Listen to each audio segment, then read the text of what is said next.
Ladies and gentlemen, welcome to the first ever on YouTube actual factual with somebody you guys know, Tuck. He's going to play the first game. Back in the day, we used to play this on a radio show. Tonight, we play for fun. And if he wins, next week he can play for luck. We'll go into that then. But yeah, this anyway. So let's start. There are about 12 rounds. The questions are, you decide if they're true or fake, and after each question, I'll reveal the answer.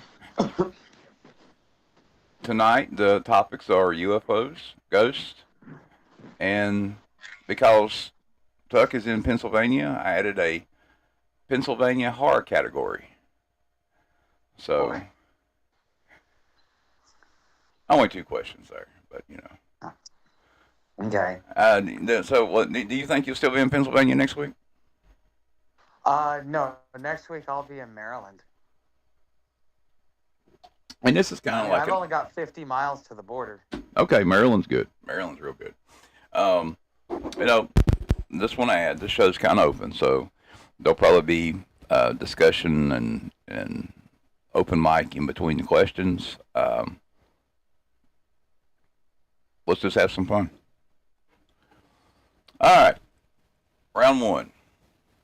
In 1977, a British government agency called the Flying Saucer Working Party was secretly concluded that UFOs were real and recommended immediate contact protocols to be drafted.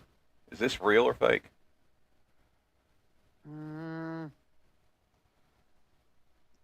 Now, keep in mind we're talking about the British here. The British are a little bit more open about it than we are. Most of Europe has even acknowledged that UFOs exist. So I would say that part, yeah, they probably commissioned a study. That would have been 12 years before Windlesham Forest, right? Yeah. Okay. I would say, dude, that's a tough one because it's like, I think they may have done I'm gonna say that there's. I mean, let me throw that back out there again. You know, I'm saying that the British government agency, they made one. They called it the Flying Saucer Working Party. So this is an actual political party. Oh yeah, yeah. Well, I mean, according to the question. Okay, just like the rent's too damn high party. Yeah. So you know how they had all the funny stuff. I mean, you know, they had like I can't remember, but they had some bizarre ones. You know, we get all of our weird comics and stuff, or we used to, from the Brits, and they were. I would say yes on that, since it's a political party. Would they have done it for UFOs? Yes, there's been a craze for UFOs for a long time, especially since Roswell. So I'd say yes, that's probably true. Not only that, if they're going to acknowledge that UFOs, they have to have some sort of contact protocol. Either that or just, even if it's just blow them out of the sky. So I would say that that's factual. Well, it's fake.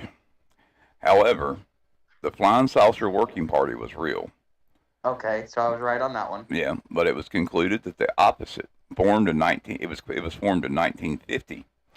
And had declared that UFOs had no basis in fact, and contact protocols were totally invented. So they did create contact protocols. Well, they declared there was no reason to create the contact protocols. Huh. So the year was off and the contact protocols. Okay. At least I know that there was a party, because yeah, I would have at least been disappointed in myself if I didn't, conclude that one. Okay. So I missed that one. That one was a toughie though. Now I got to figure out how to change my thing here. I had well, okay, here we go. It's bad when you don't you can't you forget how to use your own tech. All right. Yeah, no, don't feel bad. That one got people back in 15, 20 years ago. So it was some of these are I reused from um an old show. I never know. I know you never saw, and most of these people haven't either. Um. All right, round two. It covers ghost. The White House has an official log dating back to 1942 documenting reporting paranormal sightings by staff, including a reoccurring figure seen in the Lincoln bedroom. I think I've heard this. Um, now, would the question really is did the White House actually document this, or is this just general folklore? I don't think the White House. I think the false part about it is the White House. Um, uh, say the question again. Oh, sure. The White House has an official log dating back to 1942 documenting reporting paranormal sightings by staff, including a reoccurring figure seen in the Lincoln bedroom. Hmm. Reoccurring figure seen in the Lincoln. I want to say false, but I bet you this one is the true one. Um, I don't know. What's the audience think? Anybody chimed in? Yeah, there's Bartow. He has said fact. Fact, really? Okay. Well, let's go with Bartow then. I'll agree with him. Well, it's fake. Oh, damn. Now, officially, no official log exists. However, Winston Churchill reportedly refused to sleep in the Lincoln bedroom after one encounter. That part is completely real. Okay. Yeah, because I was thinking that the study, because that's what I was saying, is that the study probably didn't happen, but the rest of it did. So yeah, I guess I would have been right. I guess I should have followed my gut on that one. Since we're in round three, I'll give you a.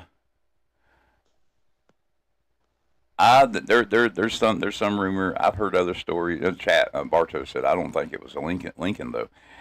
Yeah, there was supposedly some kind of figure in there.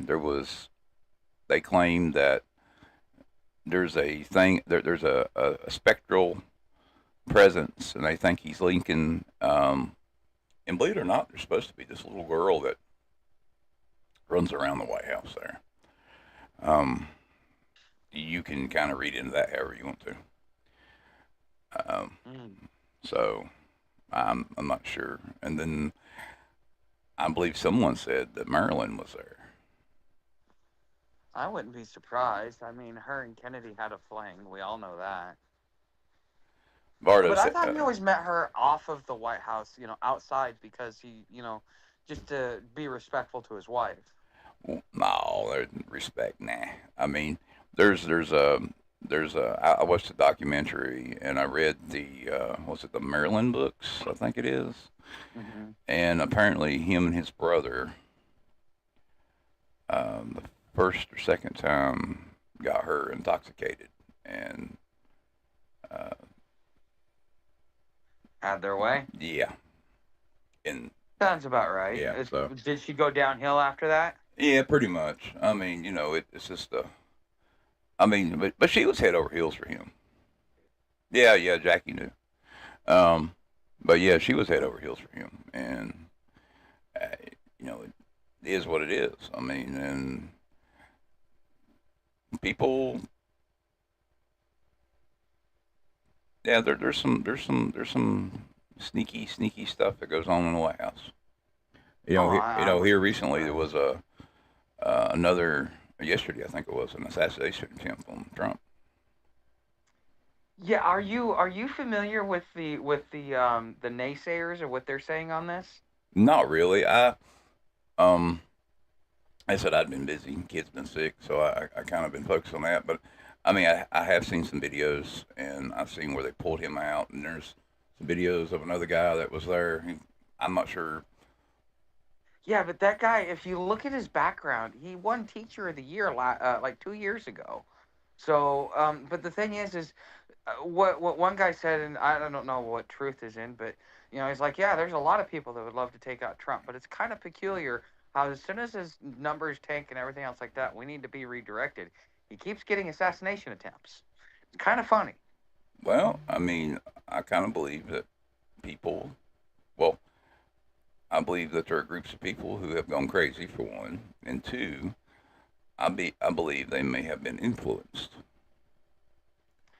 you Possibly. know, see, that's since we're talking in a little supernatural thing,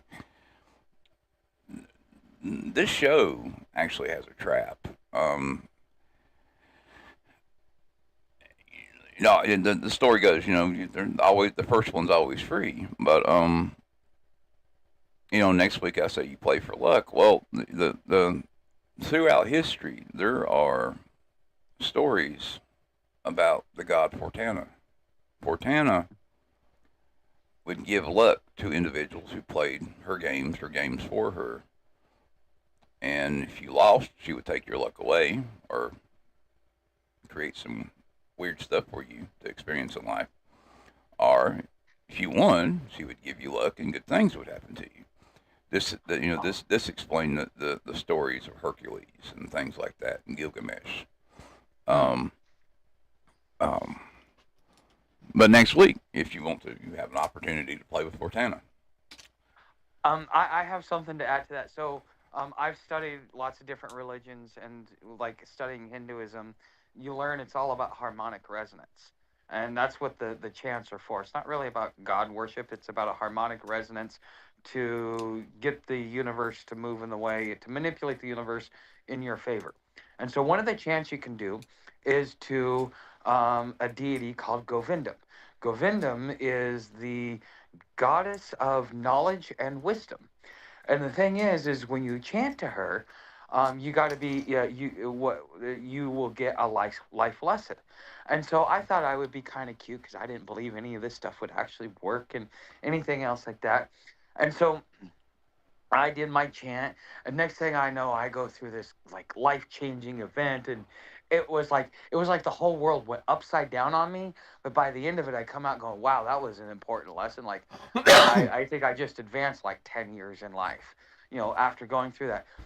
And the girl that I was dating at the time, she got to experience like the first one, the first couple of them that I did, and she told me, if you ever do that again, because it was so horrible that I'll break up with you. Well, I couldn't resist the temptation, and I did it anyways. And yeah, it's if you chant to Govindam, you will get a life altering event, and you will learn something. But as with anything, you play with fire. Yeah, curiosity killed the cat, but satisfaction brought him back. Yeah. Okay, round three. In 1969, astronaut Buzz Aldrin reported seeing an unidentified object following the Apollo 11th spacecraft for 3 days during the journey to the moon. NASA was Mm-hmm. notified but kept it classified. Oh, that's definitely true. Absolutely. Um, Adrian was Uh, what was confirmed with multiple interviews. The crew observed an L-shaped object tracking them for days. NASA's official explanation was never fully satisfied. Aldrin, who had spoke about it openly for decades. you wanna hear something even kind of weirder? Sure. Is if you read in the Billy Meyer contact notes, it was his ship because he talks about being able to see in the capsule and everything else like that as they were following Apollo 11. So yeah, if Billy Meyer be correct, then you actually get the other side of the story. They were actually observing him, just as what the Americans were doing and everything. Well, I mean, I believe we went there for. I know. I think the first time we went there, we saw something, and then let's see. It's playing out like it did before. Um, we sent a craft up there unmanned. It went went up to the moon and went around the moon. It didn't go around the moon last time. But this time it did. And now we sent a manned craft up there. Um, and then after that we landed on the moon. I think that's how it went. But I think we went up there to make contact with something, make a deal or whatever. And now we are trying to replicate that. Maybe to go up there and ask them what is going on. Why are they showing up? Or something else. I mean, The whole moon base thing, especially after what I've read from Meyer, it still has me. I'm still on the fence. It's like on one hand, it's like it might be true. On the other hand, I think that might be a little bit of hysteria. I don't think that because I mean he's talked about how it's being used as a satellite, but a satellite like so. Does that mean it's a hollow base? well, they believe it Does is that mean because that they're using that as a jump spot in here? Like, uh, what do they mean by using it as a satellite? see, we still have working seismic sensors up there. I mean, God, how old are they? I don't know. 50, 60 years? Yeah, okay. Now 70 years? and they relay back information. So I mean, we're getting information from the moon all the time, apparently. Uh-huh. And apparently, what was it? It was either a Chinese aircraft, it was a Chinese spaceship, or maybe it was one of ours. Anyway, we slammed into the moon, and the thing just sat there and vibrated Like a dome? like a dome, like it was hollow. I mean, so Yeah. they can't really explain that. I don't know. Maybe. What if it's just the density of the moon rock? Because it's kind of hollow. It's kind of like was it petrified or like lava rock or something like that? It should be lightweight. No, it's iron. It's mostly iron. Oh.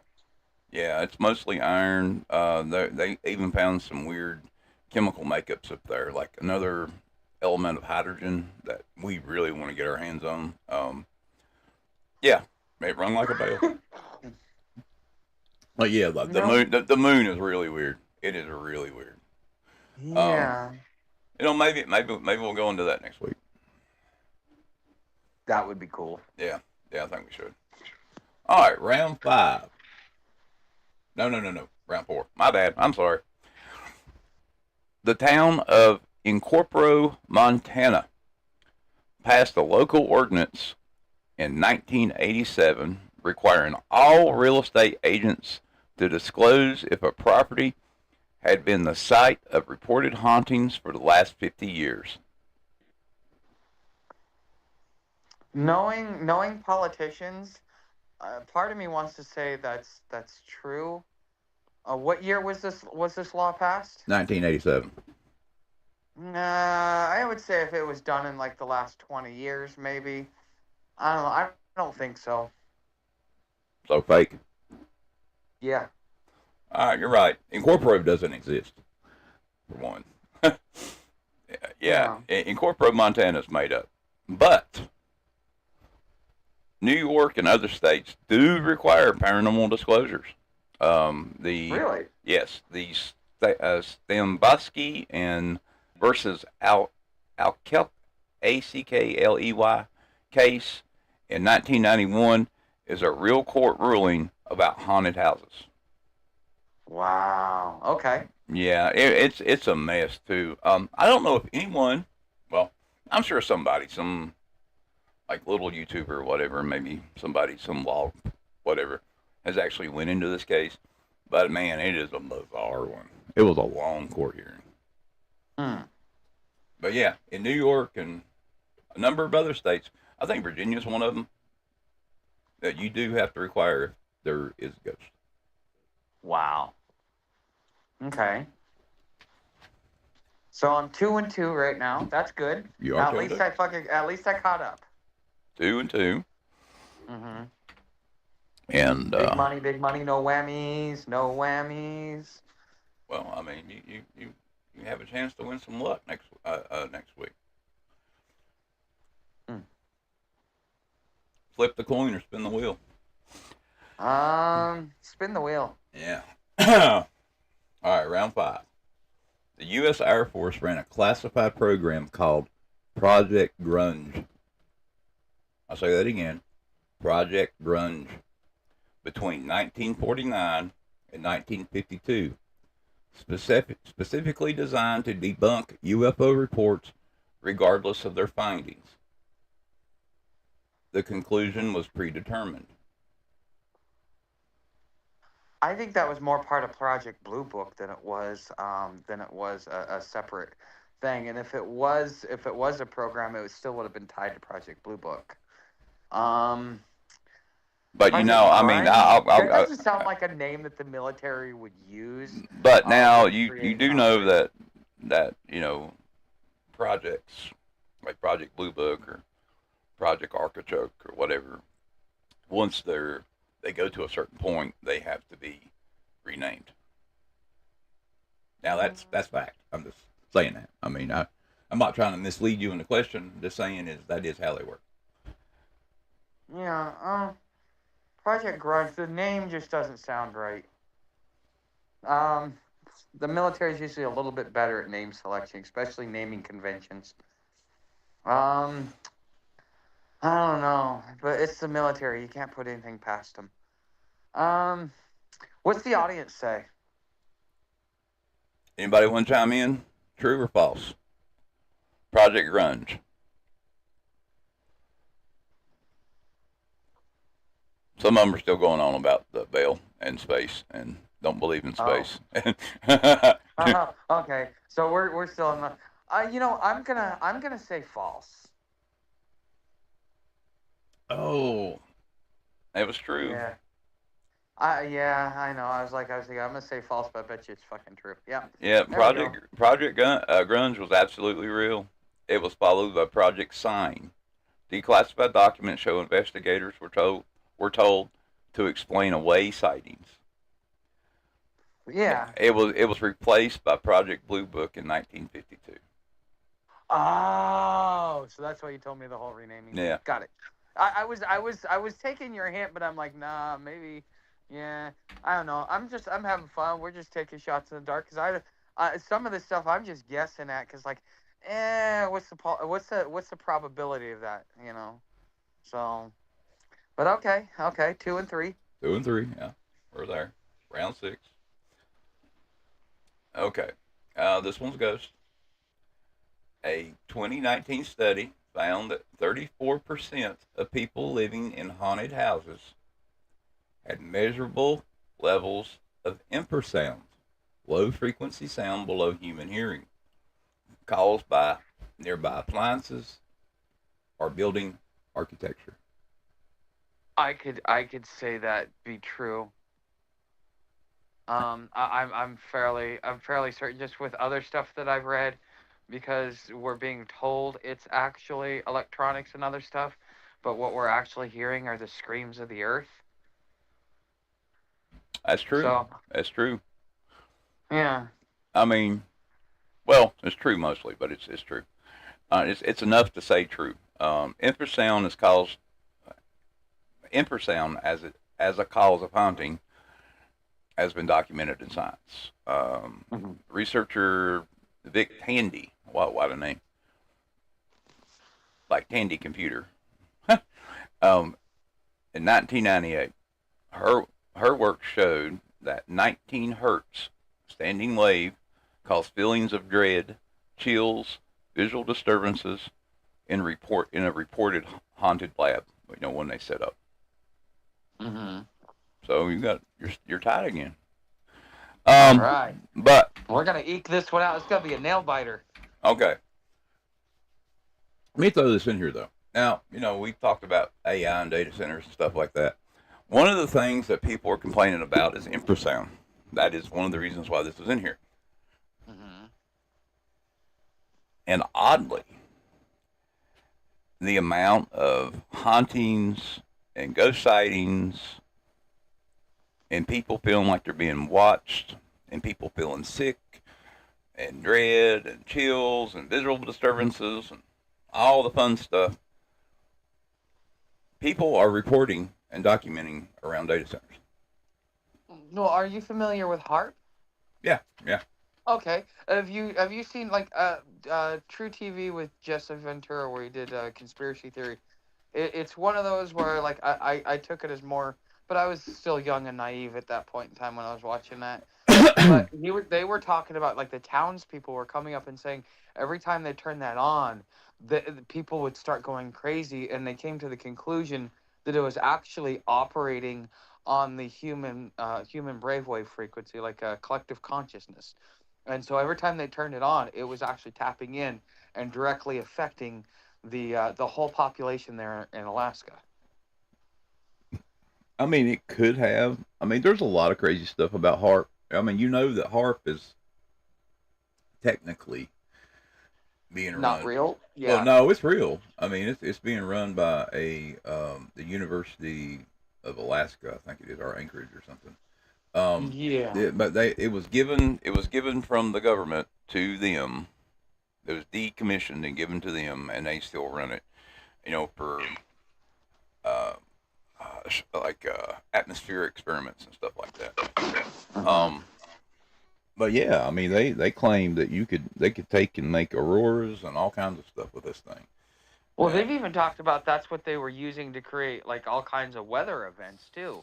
That was being blamed for it for a long time, like it does tornadoes and line up. hurricanes. I mean, when they were doing, I mean, there for a while. I mean, a group of us were actually actively monitoring this thing, like when they turned it on and when weather events happen. And I mean, we tracked it to Katrina. We tracked it to like some of the big hurricane events that happened, um, off our coast. And so yeah, I mean, within a you know 55-60% certainty, we can say that that thing actually did do something to the weather. And I mean, there is a scientist. Well, for one, Tesla, he set forth the basic idea of this system, but there's another scientist that said that you could use this very system, and they used his patents to control the weather. So, I mean, HARP in itself is real. Yes. Yeah. Um, Although I gotta say one thing that I've read about HARP that kind of scares me is that when they turn it on, they're actually heating up the ionosphere, Oh and yeah, by yeah. if you heat it up too much, you could completely explode this whole this whole planet. In a way, it's almost like the Doomsday Machine. Well, I mean, that's the guy that made the put together the nuclear weapon. What's his name? Oppenheimer. Yes, Oppenheimer. See, one of the things they had to work out was, you know, how many nuclear weapons or how big of a nuclear weapon would cause a chain reaction in our atmosphere to basically turn the world into a ball of fire. Mm-hmm. You know, because they didn't want that to happen. And apparently that can't happen. I mean, no matter how many you pop off, you just ruin the environment. But I mean, but HARP might be the way they could do that. All right, round 7. You're still 3 for 3. Round 7, UFOs. Oh boy. Okay. In 2004, 2 U.S. Navy fighter pilots filmed what the Pentagon later officially confirmed was an unidentified craft with no wings, no exhaust, TikTok UFOs. plume, no flight surfaces, moving against 120 knot winds. Did the Pentagon confirm it, or was it fake?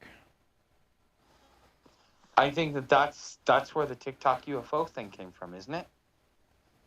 I mean, yeah, that happened that year. Yep. I thought that was the same incident.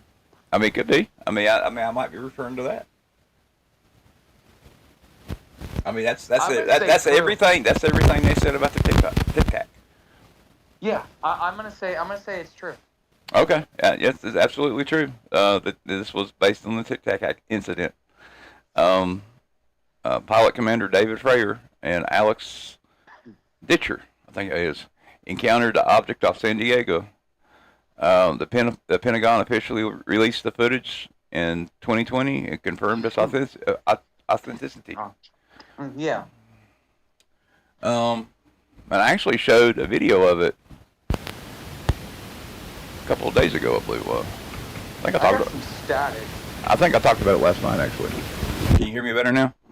Yeah. Okay, good. That went away. That was me moving away from the mic there. Okay. All right. So I'm 4-3. All right. I You're finally 4-3. got into a plus. Yeah, that's good. That should feel good. Emperor Caligula. What the hell is that? You know, Caligula. Caligula. Wasn't he a Roman emperor? Yes, Emperor Caligula. Okay. He's the one that had the wild parties and would take his people that was under him. He would take their wives into the back room, and then he would bring them out, and he would explicitly tell everybody what he'd done to them. He was a horrible, horrible man. Okay. Anyway, the emperor was so terrified of his palace ghost that he slept in different wings each night and kept 12 armed guards specifically assigned to patrol for spirits. Back then, they would have been that superstitious. I don't know. That's a 50-50 on that one. I mean, it's possible, but who knows? I mean, so after he was done doing this to everybody's wives, he became paranoid that he had a ghost. Yeah. A guy like, well, you know what? When you do stuff like that, you do develop paranoia. I don't know. I mean, I don't think it's fair that you don't know his history that much because, like I said, he was really a bad man. I mean, the guy that took him under his wing literally took him to this. It was basically what they call it a lighthouse back then, but it was a prison. And I mean, they would just torture people all day, 24/7 for fun. This guy wasn't scared of anything. Yeah. Oh, hey, everybody has something that they're scared of, even if it's their own mortality. I don't know. What is the audience saying anything? They did. They said true, but then he said it was a guess. I mean, it's possible, but I'm gonna say no. All right, you're right. You're right. Oh, holy shit! Yeah. Caligula did suffer from severe insomnia and terror, per ancient sources, but the 12 spirit guards were invented. What is documented, he claimed to have conversations with Neptune and invited the moon goddess into his bed. He was crazy. Yeah, kind of like King George. Yeah. Are you 5-3, man? Oh, yeah, hey, I'm pulling out. I'm eking one out. I need 2 more to actually have a win. But yeah, a lot of truth about him is a lot weirder than it. That's another story. We should do like Caligula was also considered to be one of the Antichrist. Oh, what? And don't they have like a lot of vampire lore about him? No, not that I can remember. I mean, there might be. I mean, but there sure is some horrible stuff about him. I mean, I think Nero come before him. I think he's one of the Nero's kids or somebody. Like, No, I don't know when Nero came. yeah, I think it was Nero before him. But yeah, well, the Romans had some really gnarly emperors there, towards the end of their empire. Well, I mean, the Roman Empire is basically what we're modeled after. Yeah, the guy I've read, Lee Brost, he talks about the morphing of law. So Great Britain at that point in time, you had English common law, and it was up until 1066. After 1066, Britain and the Western world started adopting Roman civil law, and Roman civil law was actually what destroyed the Roman Empire. And if you see the things that we got going on right now and the similarities to it, it's because of what Roman civil law did. and this is we're just repeating the same mistake over and over again.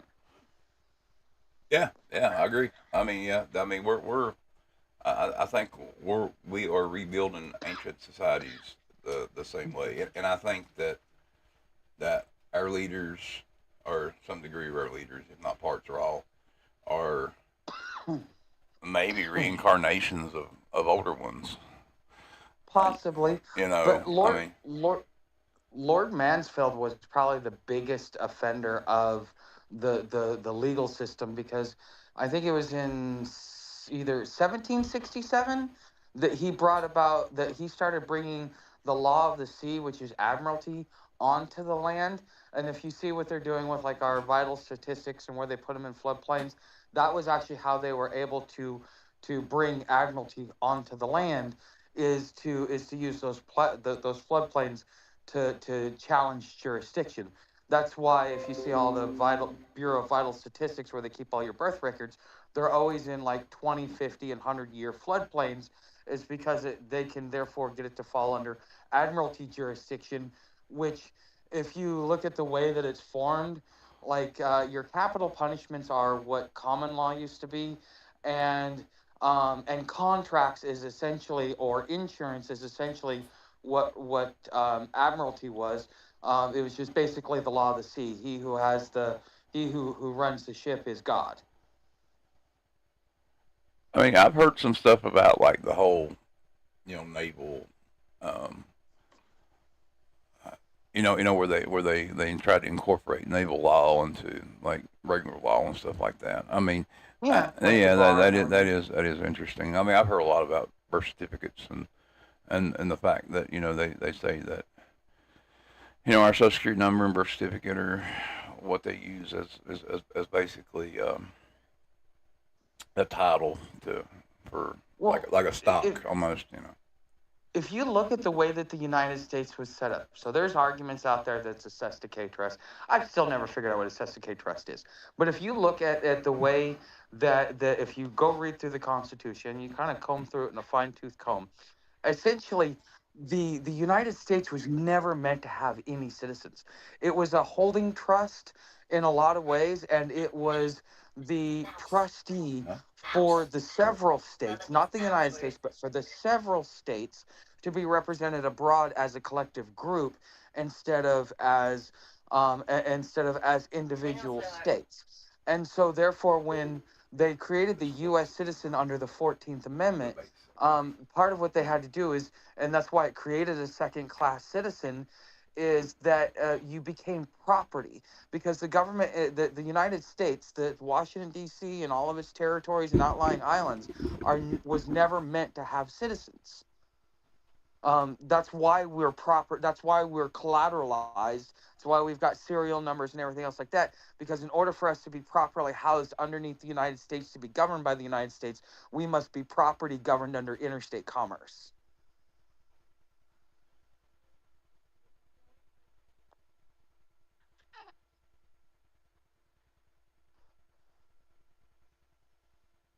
Did I lose you?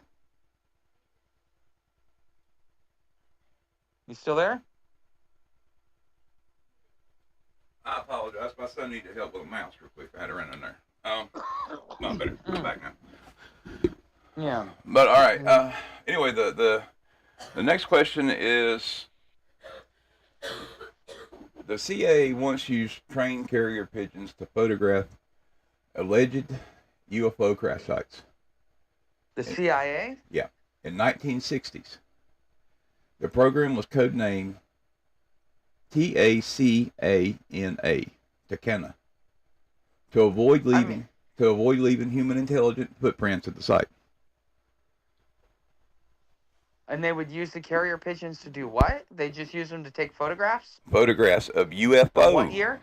1960 UFO crash sites. Um, have that type of remote technology is a red flag. Now, I know in the 60s we already had infrared and stuff like Well, that. I mean, carrier pigeons are, they.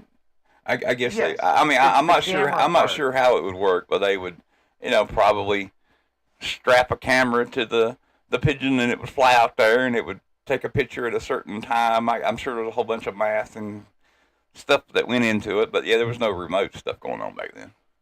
Yeah, I don't think I don't really think that that's true. I just think that the way in which they did it was a little bit more advanced than they had the technology or understanding of technology. Even being creative, because I mean carrier pigeons. I mean that's how the Rothschilds took over the Bank of England, was because of carrier pigeons. It's actually the prequel to our postal system. So. I just don't think that the camera part is the flag for me. So I'm gonna say no, and I'm probably wrong, but I'm still gonna say no. No, you're right, but I mean, I don't. I mean, the UFO crash site would have been the fake for me, um, but yeah, you're right. I mean, the Takana is fictional. However, the CIA really did train pigeons as aerial photographers for general surveillance in 1970s. The UFO Oh, really? application, yeah, but the UFO application was made up. Well, officially. Okay, but the at least I know with the Meyer, I don't know about other UFO contactees because I really don't follow them very much. But at least with Meyer, he had everything from Mossad to the CIA to MI6, all trying to infiltrate his group. That was why Lieutenant Colonel Wendell Stevens had the trouble he was having, and he'd even talk about stories getting like he would be in transit and then he'd be whisked away to some intelligence office where they were begging him for intelligence, if they were going to let him, continue on to Switzerland. So, I mean, he's talked about that like directly and stuff like that. So, the CIA not believing in UFOs, that's not a red flag. They've always known it, just because they don't admit it publicly. What I found, what I also found interesting about this question is pigeons were actively used throughout our history for war. Hmm. During when the Soviets were trying to figure out a way to make a arming mechanism for their nuclear weapons, um, they created this box, and it would have a pigeon in there, and they would train the pigeon to peck at the specific part when it got warm in there, and well, they couldn't figure out how to keep it warm in there and over a long point of time. But at least one pigeon detonated nuclear weapon happened in the Soviet Union. Hmm. But that being said, we also used pigeons, and we trained in the United States did this. Um, we have always had this issue with guidance when it comes to missiles. So we created a system where we would train pigeons to peck at images that looked like boats, certain enemy boats. So they would peck at it, they would get fed. They would peck at it, they would get fed. If they didn't peck at it, they wouldn't get fed. And this Okay. gave this gave the ability for the pigeon to actually fly the missile toward the target. Hmm. Now that's true. That's true. Wow. There's like black and white videos showing this thing that them doing this and working on this. It's one of the wildest things to watch. I'm serious. Huh. Okay. Yeah. Well, yeah. I guess I was right, but I was right for the wrong reason. I just didn't think they could have done the aerial photography. Not at that point in time. No, no. I mean, they still had to be trained. They still had to be trained to do certain things. I mean, I'm sure they could have been trained to do that. But I mean, they did. 10 years later, they were able to you know set it up somehow to take pictures and whatnot, and they did. But I'm sure there was more lost than that actually flew back. Hmm. Now the next one's about ghosts, but it's going to touch base in the Soviet Union. Um, in 1984, the Soviet KGB opened a secret division tasked with investigating paranormal phenomena. It included poltergeist activity near military installations. Out of fear, the U.S. was using psychic warfare. Okay, that one what okay, what year did they do this? 1984. Okay. Fear. Maybe the date is wrong, but I know that the Russians, they're very superstitious. So for them to be able to do it, like they believe that it is their duty to go back to space. In their culture, they believe they come from the stars, and it's their right and their duty No, no, no. to return to the Why would you stars. think the date is wrong? Um, because I mean, they could have done it. They could have done it at any time. They're like I said, they're superstitious to begin with. Even if they tried to get rid of religion, they still didn't get rid of the superstition built into the culture. Well, I mean, And considering the way that the culture 84 is waves, before 84 is before the wall fell. So I mean, I that get that. yeah. I get that. But I think that the year is off. I think everything else is true, but I think that the year is off. So, but so I'm gonna say false. Wrong. It's true. So they did do it in 1984. Yep. Oh shit, The they're Soviet late to the game. the Soviets ran an extensive parapsychology program through the Cold War that mirrored the CIA's Project Stargate. Documents from the USSR's collapse confirmed investigations into psychokinesis, telepathy, and poltergeist events near sensitive sites. Yeah, like I said, everything else sounds right in line for them. I just thought they would have done it earlier, like in the '60s. Well, they were actively exploring and looking at other things. There's this cool little mirror. Well, it's not little. Uh, it kind of looks like this maze this guy created, and there's a chair Hmm. that sits inside it. And there's this maze of mirrors. It kind of reminds me of a fun house, the one I was in. Hmm. But anyway, you go inside and you sit there, and you start having these weird visions, these weird um, uh, that almost look portalish. Um, Maybe we'll talk about it. Hmm. I got video. I got pictures of it. But yeah, it's a lot of people have tried to recreate these things. And you can actually buy one on eBay. Somebody's put together.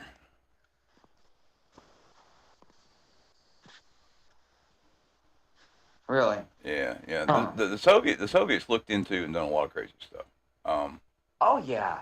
Oh yeah. Like I said, what I had a roommate that was in Mongolia during the fall, and his father was a KGB agent. He even took his own brother's life because he thought he was a spy. I mean that's and even he was the one who's like, yeah, we're Russian, but we come from the stars, and we're gonna reclaim our right to go back to the stars. And so like that gave me such a huge insight into their culture that yeah, I wouldn't put anything past them at this point because they're very. I mean, come on, they even believe in Baba Yaga, which is their version of the boogeyman. well, I mean, she got a lot of stuff right. I mean, you're talking about the woman with the one eye, and she does predictions and stuff, right? No, she's no, you call her name out 3 times. You ever seen what was the one that the guy that had like all the bugs and he'd come out of the mirror? You're talking about Candyman. Yes. Basically it was a female version, Russian version of Candyman. Oh, But yeah. she was a creature, she wasn't a bug. Now, admittedly, I am not that fluent on a lot of Soviet and Russian stuff. I mean, I do know some things. I mean, I know a little bit about their UFO program, their military program, some of their paranormal stuff, um, Sam? and like some of the sites and things that were supposed to be explored. But yes, Mhm. so some of the more urban stuff I'm not familiar with. No, it just didn't translate over yet. Yeah. Man, Sam is out like a light. No, I just had some creature. It's dark here, and I just had some creature run across it. I'm like, I'm expecting her to go running for it. But yeah, I think that the Russians are very fascinating, especially if you look at their view of the devil. Because I had to read one of their a Russian novel my first year in college. Yeah, it's different. So, but anyways, sorry. Oh, you're fine. All right, round 11. All right. And this is Pennsylvania. Eastern State Penitentiary in in Philadelphia. My bad. Philadelphia. One of America's most haunted prisons. Once held Al Capone in a specifically decorated luxury cell. Staff reported that after his stay, Capone claimed to be haunted by the ghost of a man he had ordered killed and refused to sleep without a light on for the rest of his life. Mm, I don't know. Those guys are sappy like that. That's possible. I'm gonna go with false on this one. I don't think, I don't think he was I don't think he was in Pennsylvania. Um, if I remember right, or maybe it might have been someone else. Didn't he have a house in Jacksonvile? Yeah, he had a house in Jacksonville. Yeah, okay. So yeah, and I think yeah, he had a lot of shootouts there and everything. So yeah, there's a lot of history there. I've been yeah. No, I don't think that's true. Oh, it's true. Huh. Um, Okay. all of it's real. Every single bit of it. Capone's Huh. cell in Eastern State was furnished with rugs, artwork, and a radio. But He he was afraid of a ghost, huh? Yeah, he was reportedly become obsessed with the ghost of James Clark, a victim of the St. Valentine's Day massacre, and he Hmm. demanded lights in every room he occupied until his death to be on. It is not Eastern State is now a nationally recognized haunted attraction. I thought he went to Alcatraz and fucking. Well, he was in Alcatraz for a while. Oh, okay. Moved him around a little bit. Okay. Well, I mean that explains why I was thrown off because I was like, no, I don't think he went to that prison, but I guess he did. There is one more question, and Okay. Either win, lose, or draw, huh? no, the only way you can only win or draw now Mm-hmm. because it's at 6-5 now. Okay. All right, the town of Centrella, Mm-hmm. Pennsylvania, has been burning underground since 1962 due to an unextinguished coal mine fire. The town, Oh, uh, go ahead. I think this one's true. I think I've heard this one. the town is now nearly abandoned, with smoke rising from cracked roads, and the Pennsylvania government officially eliminated its zip code in 2002, but a small group of residents legally refused to leave and still live there today. Oh yeah, I'm sure. Yeah. I believe this one's true. I think I've seen something on this. You're absolutely right, and All right. it is a place to go to. Do you know what video game and movie is modeled after this place? Walking Dead, not Walking Dead. What's the Resident Evil? No, I mean this isn't a question to win or anything. I mean, it's Fallout? Silent Hill. Never heard of it. Oh, really? Yeah. Oh man, I'm more into like strategy simulation PC games. Like, I play like, Sims or SimCity or, you know, um, uh, uh, uh, Medieval Dynasty or Farming Simulator. I play games like that. well, this would be the. You ever do get a chance to sit down or you want to watch something? I think it's on YouTube. Silent Hill. All right, it's either that or on one of the other sites you can get access to. But Silent Hill is one of them shows that movies that will get under your skin. There's a scene in there that really got to me. That where the guy was coming, the woman was coming into town, and she was walking into a bar, and there was an old jukebox that was sitting over in the corner, playing "Ring of Fire" by Johnny Cash. Yeah. Yeah. I gotta be careful about talking about spooky things with you while I'm standing in the fucking middle of the forest in the middle of the night.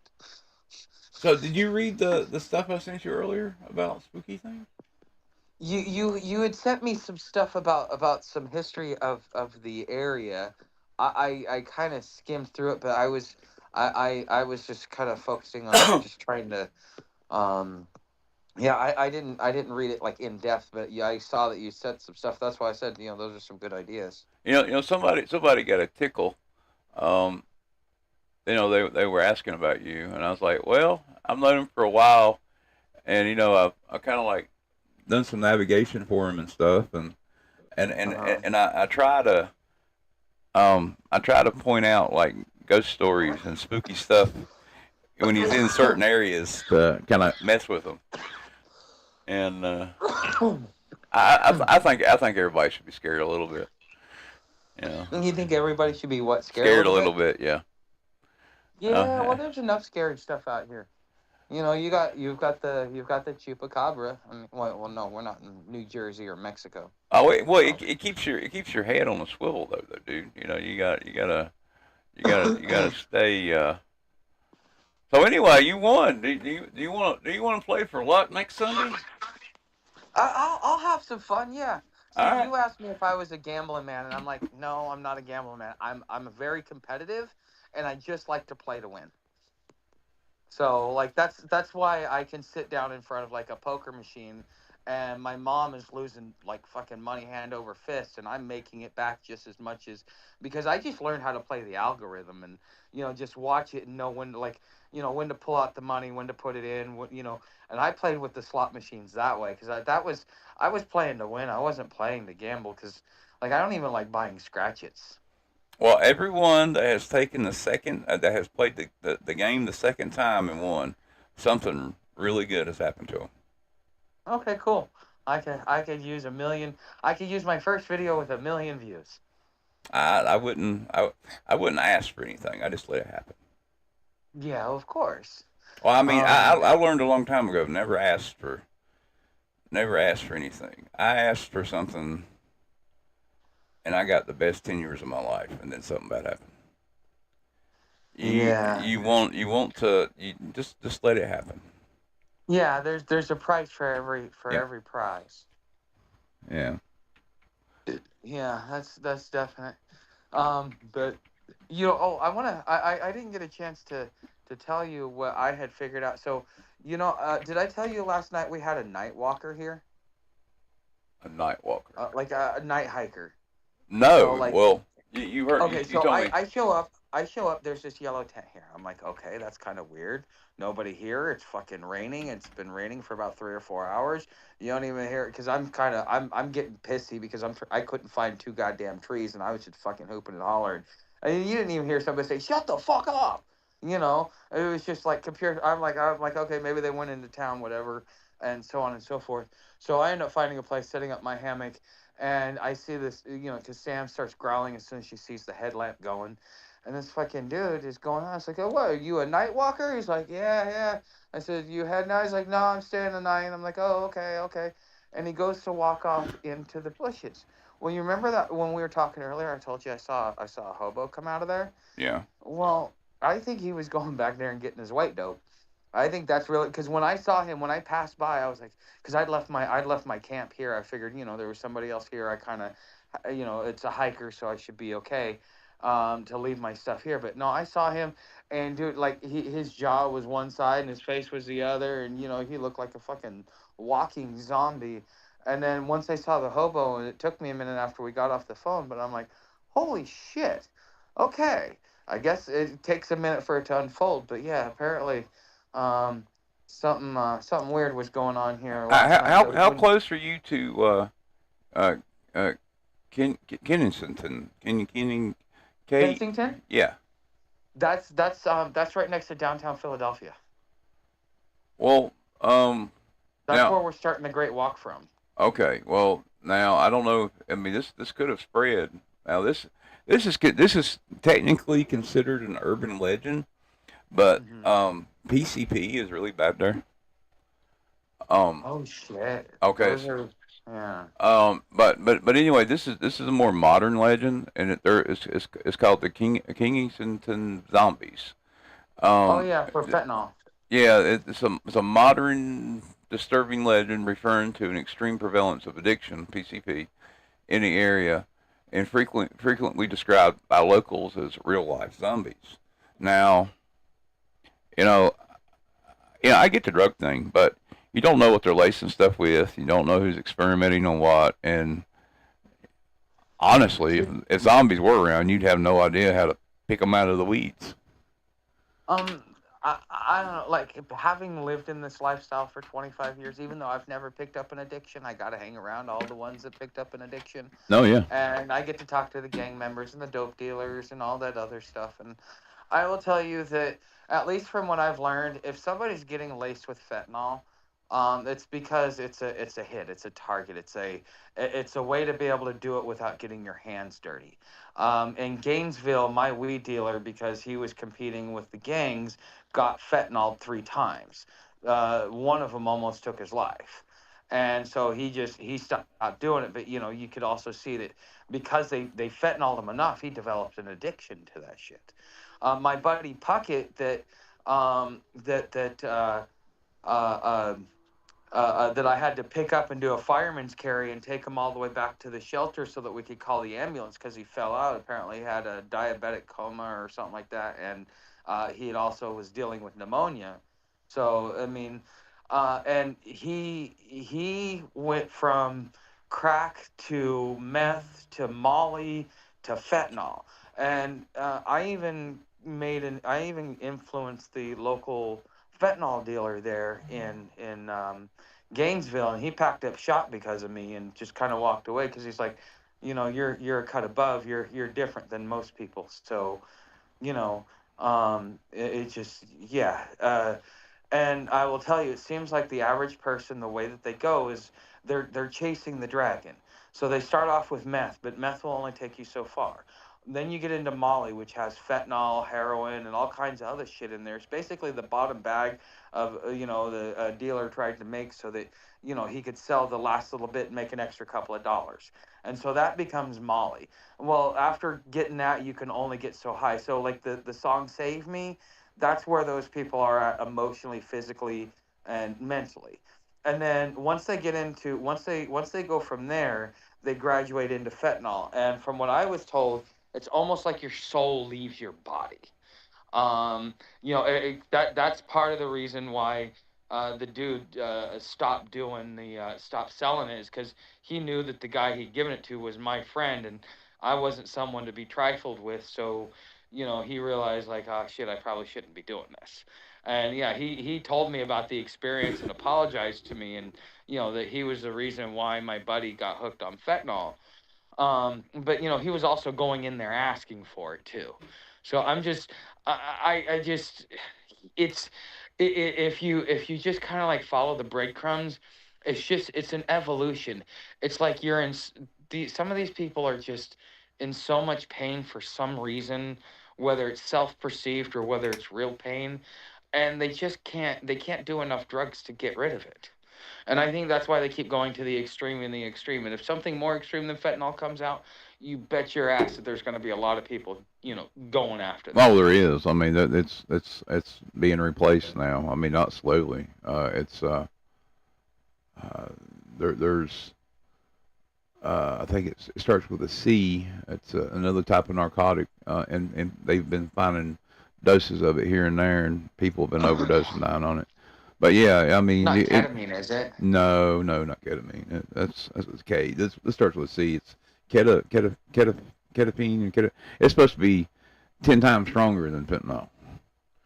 Oh yeah. Yes. Because you gotta, like, okay, a lot of the reason why the homeless cannot use the bathroom is because you get these guys that they're trying to off themselves, but the system makes it virtually impossible because as soon as you drop, somebody's got a Narcan, somebody's calling the ambulance, and the person that's actually doing the overdose, unless they're getting overdosed by their dealer, is doing it for a specific reason. And so what they would end up doing is they go into these bathrooms, especially the gas station bathrooms, and they would sit there and they'd fill up their needle and then they'd just poke themselves, and then you got the coroner showing up and that business is shut down for several hours.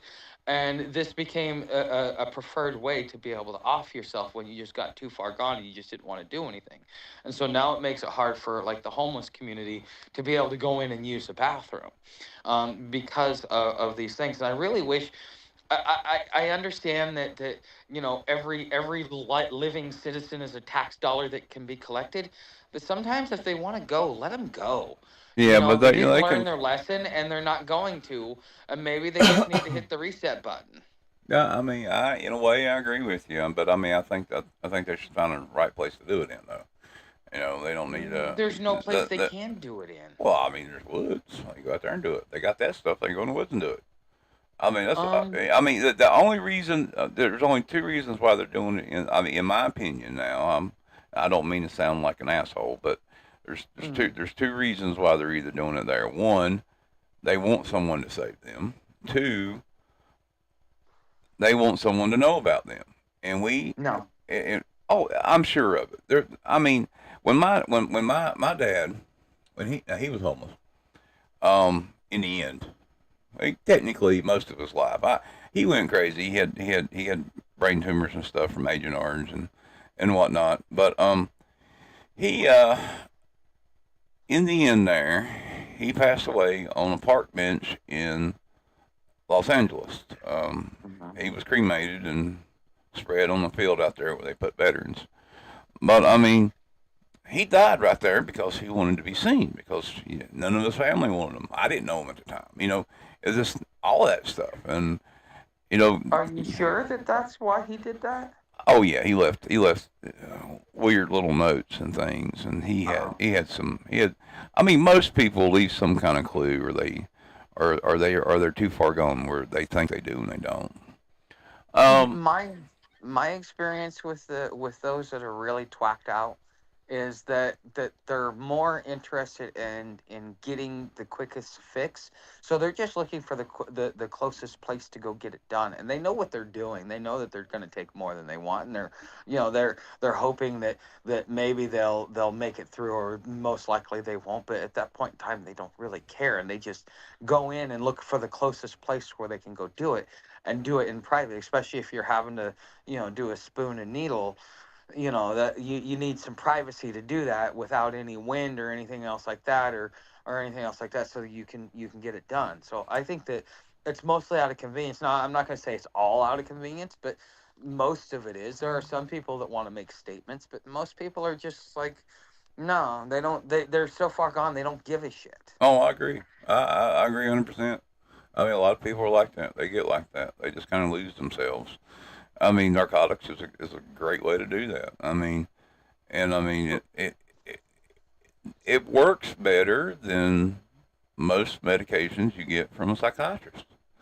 I mean, and I mean, people may not be in pain, but you know what? A lot of people learned, during the oxycodone craze was, you know, maybe after you're healed up and your pain is gone, that taking an oxycodone just makes you don't care anymore. It puts you in a different frame of mind. Yeah, You the know, thing is what's the underlying pain that you're trying to escape? Because well, I've come I close. mean, at that point, like you may not be in pain anymore, and you might be, But what started you on that path was a pain point. yeah. It was a fuck it, I don't care, fuck the world, so on and so forth. Either that, and you're sitting there with your buddy, and he says, "Here, try this," and you know what you're doing, but you're like, "Fuck it, I'll do it anyways." I mean, in You my know. case, I flipped the car a number of times, and I messed up my body and um got shot a bunch of times afterward, and and I just couldn't, deal with it, and so I took what they gave me, and then I had a disease I inherited from my dad, which causes me a lot of pain, and it just seems like it works. I mean, I think I'm not a person that uses stuff like fentanyl, heroin, or anything like that, and I barely use anything else now, but um, it does help. I mean, your frame of mind. I mean, because you cannot take anything, and I've seen people get down to the point where they just so miserable. It's crazy. But I mean, yeah, it's a lot of people use pain medication not for pain, but use it for mental health reasons, and that's what makes you know that kind of drug so popular. Yeah, but and that goes to my. I think that what happened to you're kind of in the minority of people that go down that road. Most people, like, look at what we're doing to our children right now. Okay, we're giving them participation awards, tell them that they can do anything, fucking let them run the household, and then they get out and they get to be an adult and they get punched in the mouth, and then they have a whole psychotic break because mommy and daddy been lying to them and didn't tell them how cruel and evil the world But is, see, and now but they're just see, having a full on mental meltdown. mommy and daddy hopes that the rest of the neighborhood and everybody else is doing the same thing that they're doing, and that the world will be a nicer place when their kids go out into public. And But that's not the reality. You no, always have those no, no, it's not the douchebags. reality. I mean, in some cases it's not going to be. Some cases it might be kinda, but for the most part it's not. And then there's a lot of evil people in the world. So, you know, Yeah. but since we're talking about this and drugs and people and mental health and stuff like that, in the spot you are, I mean, in that state, there were, I don't know, thousands, if not hundreds of thousands, of mental health facilities and psychiatric hospitals at some point, and a lot of them shut down in the 80s. Yeah, that's why San Francisco's the way it is. Yeah. They had three major mental health hospitals shut down, and they all congregated to San Francisco because that's where all the stuff was. And then they sit there and complain about all the piss and shit, but you don't realize, like, a lot of these people are like 70, 80 years old by the time people get around and noticing that they're all pissing and shitting on the in the alleyways and stuff. I know. Now, what also I found interesting is there's one specifically called Bryberry Mental Hospital, and it housed some of the craziest, horrible, murderous psychiatric patients in all of that state, and they dumped them out on the street. And they went in Oh the fuck. and they went into places like the woods that you're in now. Yeah. Oh yeah, I'm sure of it. Um, if you Salem, Oregon, there's a haunted insane asylum that they had there, and when it got shut down in the '80s, and part of the reason why it got shut down was because of all the horrible abuses that they used to do to the patients. And like it's actually like a tourist thing, I believe. Oh, this Like one is it's not too. even inhabited Yeah, anymore. this one is too. Well, it's a urban exploration thing. It's not. They haven't opened it up as like a haunted attraction or anything because the stuff that went on there is just so crazy. I mean, they did. I mean, they did like full metal mask and things like that to these Oh patients, shit. and there's like remove their hands, and I mean, there's crazy things that come out of this place.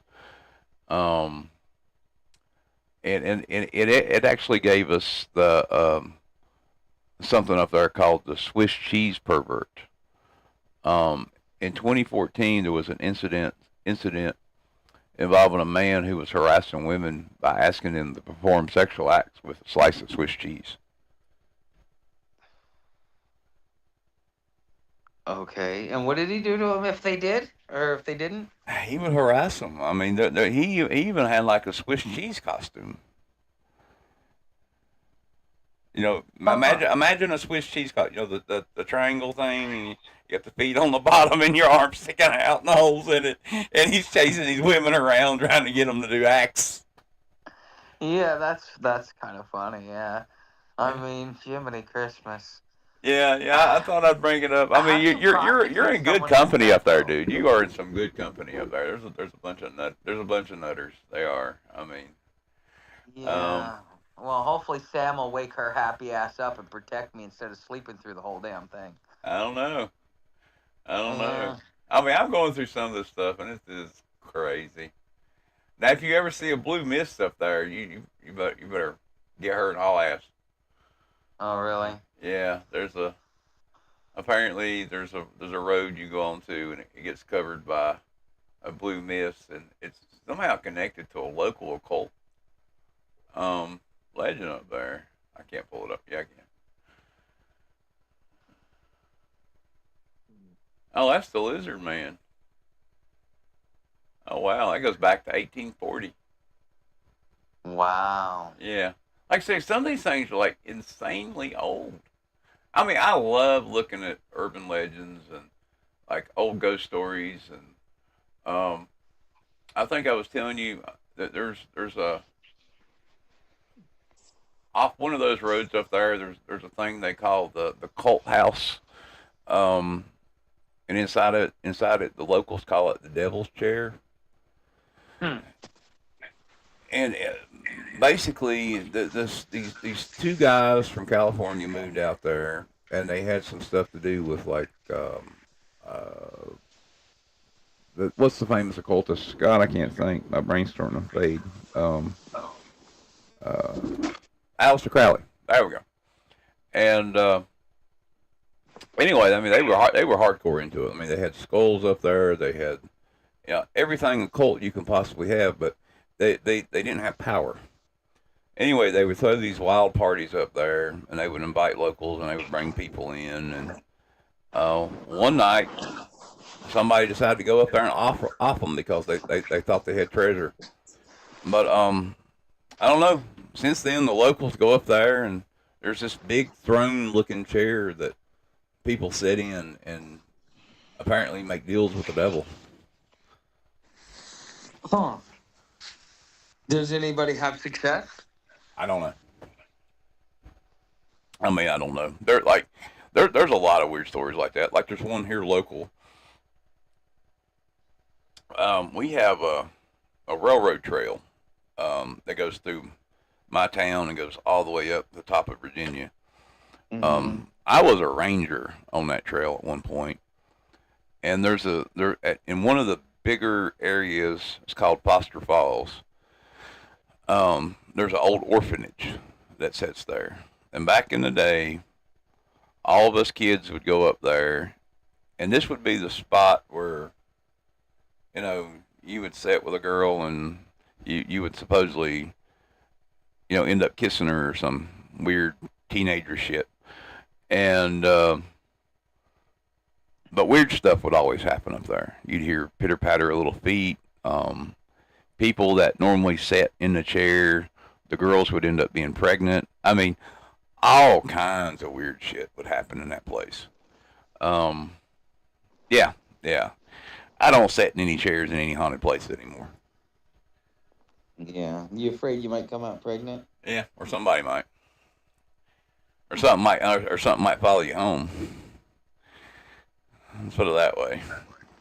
I mean, Yeah. I got a lot of spooky shit here at the house, and there's a lot of stuff that I won't even mess with. I mean, yeah, nope. There's some stuff that I won't even touch. I won't even collect, but there's a lot of stuff that I will. So I don't know. I actually avoid horror movies because of like all the fucking horror movies I got to watch in the '80s. I remember right after I got baptized into church, um, uh, I went to go see Jurassic Park 2, and I spent half the time with my head between my legs. I don't know. There's something about scary movies. Like the newer ones aren't that bad, but I just I'm always that this I don't know. I've always stayed away from stuff like that. Like this is the first time I've really explored anything like that in probably I don't know my whole adult life. So um understand that yeah, I'm kind of curious about some of this stuff, but I mean I'm also at the same time I'm literally terrified because I think I'm gonna be running into graveyard shift or fucking pet Well, cemetery or you might, something. and you might. And I know that I don't want to kill your battery totally, so I'm gonna leave the night on one last thing about the area up there, and then we're gonna call it a night. Um, Mm. when you get into the bigger town there, Mhm. don't take one of the transit buses at night, especially if there's the LCD display is not working. Um, and this is a new rumor, a new story. Um, they call it the bus to nowhere. Mhm. There has been a lot of people that has been seen getting on a bus, one of their public transport buses, at night, and they are never seen again. Okay. And what city is this? Philadelphia. Oh, never seen again, huh? Mm-hmm. Hmm. I'm almost curious to see where it goes. The city of Philadelphia Southeastern Pennsylvania Transit Authority, SEPA. Hmm. They they, they So, they they manage hundreds of buses serving the city each day. And it has an estimated 1.3 million commuters. But trying to catch a late SEPA vehicle is a daily occurrence for many, and there are some that run at night. And there's a bus with no display, and it's not listed on any transportation maps. okay, now this has become legend, but what proof is there to even give this legend legs? People have seen the bus because it's also known as Zero or the Wandering Bus. Um, it seems Is to the be same only guy driving it? it seems to only stop and pick up passengers who are in the depths of despair. The drivers will always keep their faces and eyes concealed, tucked beneath the blue hat. Huh. It I goes on and talks wonder, about it. I Yeah, wonder if there's a serial killer on the loose. I don't know. It was a thought. I mean, this is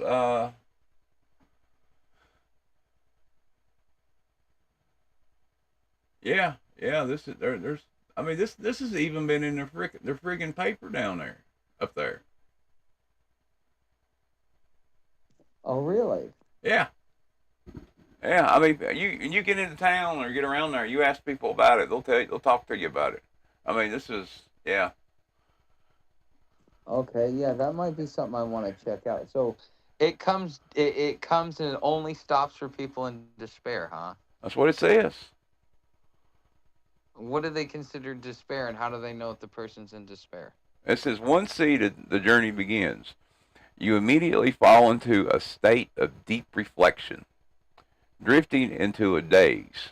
Apparently, I guess somebody must have got off of it. I don't know. This is supposed to be the magic of the bus. It allows you to confront your demons both consciously and subconsciously. What's scary about this soul searching state is its duration. You're in this limbo for as long as you need to be. Oh, okay, I get it now. It says a ride can be minutes or hours for some. For others, it's days and weeks. It has been rumored to last months and even years for a few tormented few. Huh. So there's people who's got on this thing and have gotten off years later. Wow. And what proof did they have that it was years later?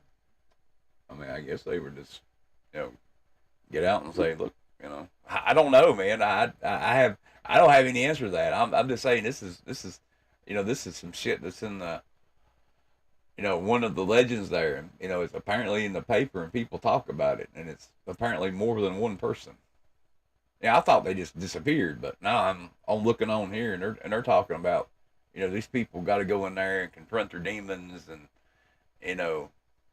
you know whatever, and you know it might be a few minutes or a few years for some people.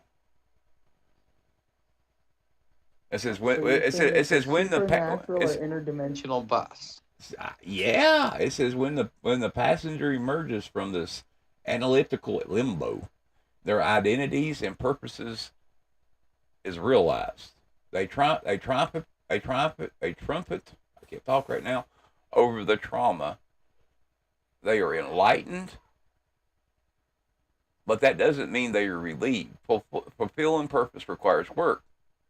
This is when they snap out of the trance at the point that they can tug the cord and be dropped off the same exact block where they were picked up from.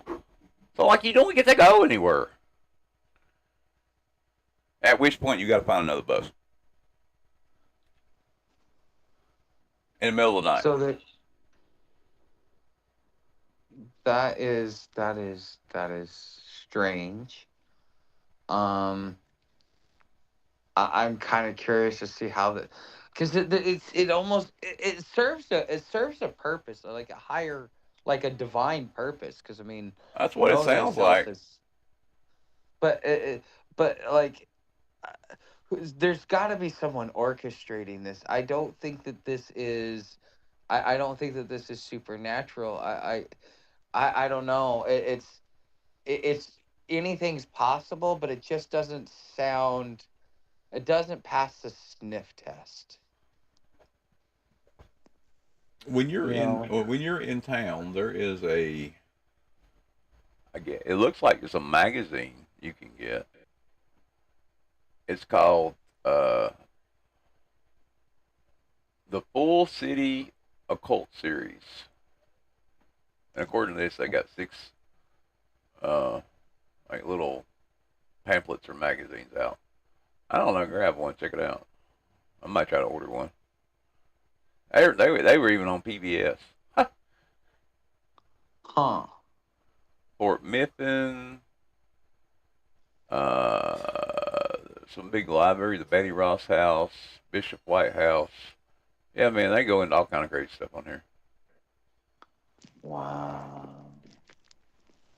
That's what I'm saying, dude. There's the Mutter House. I mean, that place is full of like uh, creepy oddities and human body parts and stuff, skulls and. I mean, that's what I'm saying. You should go in there and I mean, you go to these places. You know, you should go and check out some of this stuff. I Oh, just I want to see the bus thing has got me really curious because I like is it say it goes down a specific street or like what? it's just on routes where they're um where there's no SEPA um route. So I mean, you may be walking along and see the bus. And it'll just stop and pick you up. Yep. Uh, I mean, I don't and like go people in. have seen the bus going around, Huh?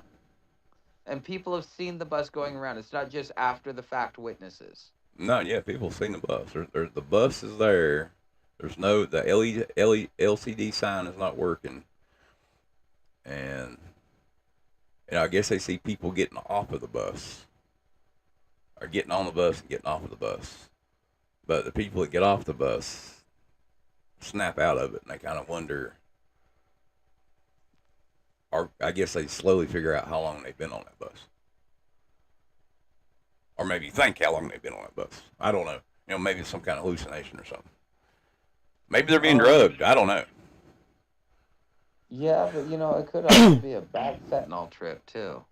Could be. I mean, it is day and age of it. Yeah, you'd be surprised. Like, I met a gypsy joker in Portland, and he was explaining to me because he was like the biggest runner from San Diego to Seattle, and for the gypsy jokers, and he was telling me it's like his best clients for meth wasn't people on the streets. It was the college girls that were using as a dietary supplement and shit like that. So, I mean, What? oh yeah, yeah. They take like a little spoonful, like a tiny like a Coke spoon or something like that. They take a little spoonful and they put it in their coffee, and that's actually how they keep their weight down so that they can look all nice and da da da da. But some of the girls just kind of start to take it. That's what happens to the party girls. But yeah, his biggest clients were he was selling to college girls so that they could keep their figure.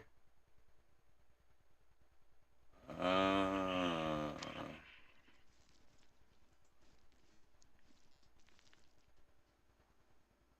What? there's another story called the Green Man out there. It's a story about Raymond Robinson.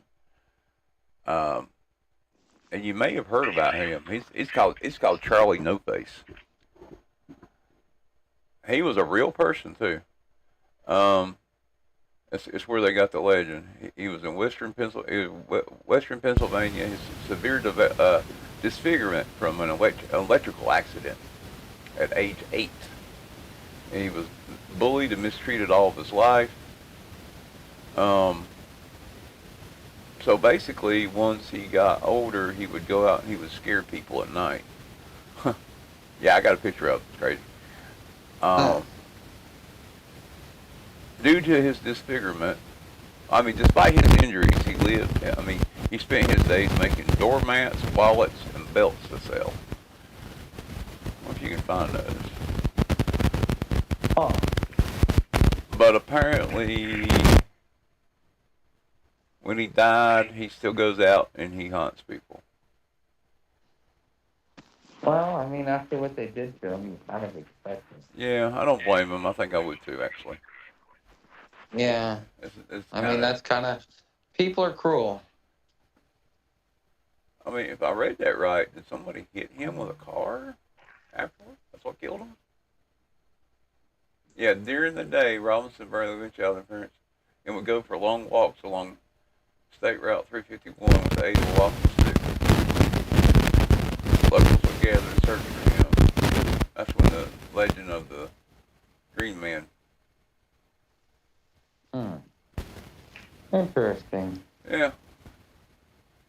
Yeah. Well, Well, anyway, that's I'll let you go, dude. I'll talk to you tomorrow morning or tomorrow. I'll talk to you tomorrow. Bye.